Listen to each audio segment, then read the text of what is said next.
So you've heard of 3G, 4G, and 5G. Well, each one is a different generation of wireless network. And the cool part about it is that each one has been so much more powerful than the one before it that it's facilitated a completely new stage in society. So the first ever mobile phones were actually 0G, and even calling them mobile is a bit of a stretch. These were chunky boy phones with a massive box as a receiver.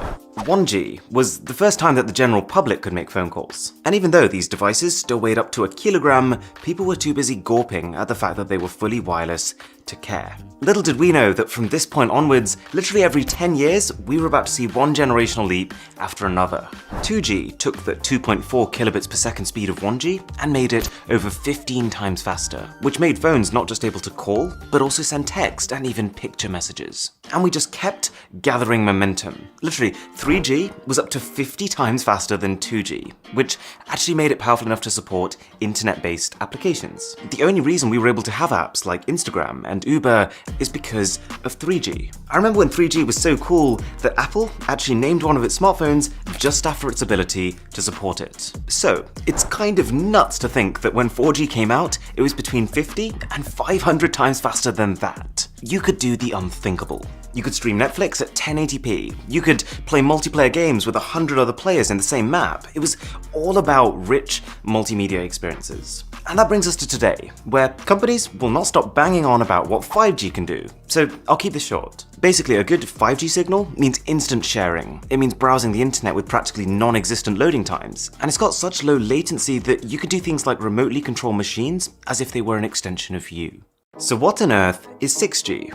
Well, the way it works is that pretty much as soon as one generation comes out, a lot of these big tech companies like Samsung, like Qualcomm, they start working together to figure out what the next one's gonna be. They're kind of investing in their own future because if they can keep coming up with generations, then they can keep people buying their products based on those generations. So even though we're just seeing 5G roll out now in 2020, Samsung had actually built working 5G back in 2013. So even though 6G is scheduled for 2030, which seems like a mile away, companies are already working on it today. In fact, the very first super early 6G chips have already been built. It's not really 6G, it's not as fast as actual 6G is going to be, but already past the theoretical limit of 5G. And a couple of months ago, Samsung dropped a full document actually showing their plans for 6G, and I think it's fascinating. They put together a diagram here which shows the kinds of ways it might improve on 5G, which is the light blue area in the middle.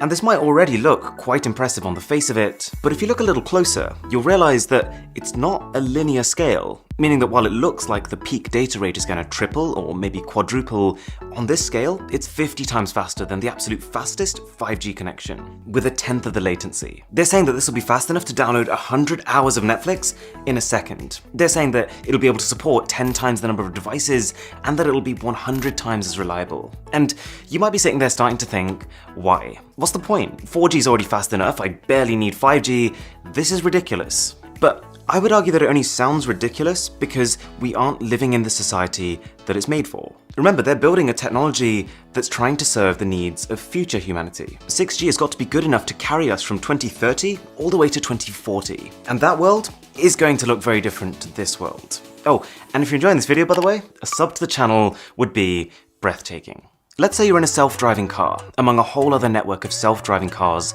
on a motorway. 5G won't cut it. Think about it. You're on a motorway, you're well away from a city, and yet every single one of these cars has to be online. They have to be able to react to hazards in literally a split second, and the connection can't drop at all, or someone could die. So you need a reliable connection that's powerful enough to process the data from every single one of these cars like that. But